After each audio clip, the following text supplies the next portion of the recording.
বসলে আমার মাথায় যা যা ঘোরে। বিয়ের পর আমি যখন ওনার জামা কাপড় কেচে দেব, ওনার প্যান্ট থেকে যখন 500 নোট বেরোবে, আমি তো ওনাকে বলবোই না। বিয়ের পর যখন আমি কোথাও শপিং করতে যাব, কোনো জিনিস যদি 1000 টাকা দাম হয়, আমি তো ওনাকে 5000 টাকা বলবো। টাকাই টাকা হবে। আমি যখন আমার বরের কাছে 10,000 টাকা চাইবো মেকআপের জন্য, আমার বর বলবে কি 10,000 টাকা, এই নাও 1,00,000 টাকা উড়াও। এখন তো আমার বাবা মা আমাকে কোথাও ঘুরতে নিয়ে যায় না, শুধু পড়াশোনাই করতে বলে। বিয়ের পর আমার বর আমাকে সিমলা, কাশ্মীর, মানালি, মেঘালয়, কেদারনাথ সব জায়গায়, এটা কি করে ফেললাম, যাই হোক সব জায়গায় ঘুরতে নিয়ে যাবে। আমার তো ভাবলেই এখন থেকে কি মজা হচ্ছে।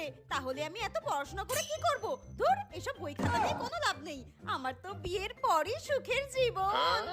আচ্ছা, আগেকার দিনের মতো কি আমাকেও সবসময় ঘোমটা দিয়ে থাকতে হবে?